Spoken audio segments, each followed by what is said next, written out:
Dan kemudian, pertarungannya melawan Gaara di ujian Chunin. Pertarungan Rock Lee melawan Gaara adalah salah satu pertarungan yang paling disukai dan paling populer dalam serial Naruto. Dan alasannya adalah, selain pertarungannya yang epic, kita semua, para penonton, dibuat relate dengan Rock Lee. Kita semua pasti pernah merasa tidak memiliki kemampuan, tidak memiliki bakat dalam suatu hal. Dan dalam dunia Naruto, Rock Lee adalah yang paling dekat yang bisa mewakili kita. Dan dalam pertarungan ini, kita dapat melihat dua sisi yang sangat berbeda. Gaara adalah orang yang sempurna, dia berbakat, dia ditakuti semua orang karena memiliki kekuatan yang sangat besar mulai dari dirinya kecil. Berbeda dengan Lee yang tidak bisa apa-apa, yang bisa dilakukan hanyalah mengandalkan kerja keras dan dedikasi yang dia miliki. Di saat Rock Lee meminta izin untuk melepas pemberat kakinya, reaksi kita semua sama dengan semua orang yang menonton pertarungan ini. Memang seberat apa pemberat itu sampai-sampai itu nanti bisa membuat perbedaan. Dan di saat dia melepasnya, reaksi kita juga sama.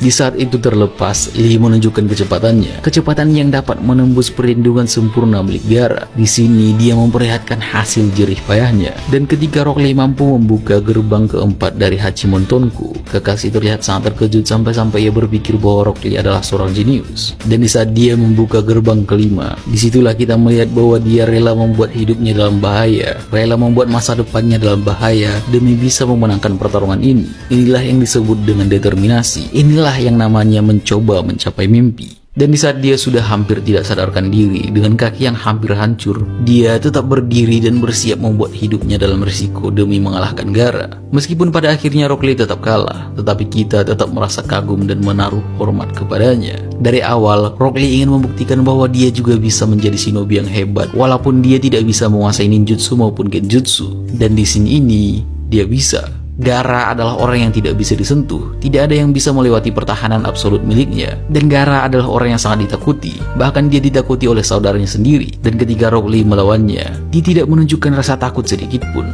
Dia hanya melihat Gaara sebagai langkah untuk mencapai mimpinya. Ya, Rock Lee memang kalah, tapi dia membuktikan bahwa dia yang tidak memiliki bakat pun bisa lebih baik dari mereka yang berkata bahwa diri mereka adalah seorang shinobi yang hebat. Dan yang paling penting, dia tetap memegang filosofinya dan terus berpegang teguh pada semangat dan kerja kerasnya. Dia adalah orang pertama yang mampu melukai Gaara, orang pertama yang membuatnya bertarung dengan serius. Dan bukan hanya itu, ia bahkan sanggup membuat Gaara terpojok. Ketika menonton episode ini, kita tidak melihat Rock Lee sebagai sosok yang lemah dan tidak berbakat. Kita bahkan tidak akan menganggap kelemahan Rock Lee yang tidak bisa menggunakan ninjutsu dan genjutsu itu serius. Kita dibuat kagum oleh kemampuan taijutsu dan kegigihan yang dimilikinya.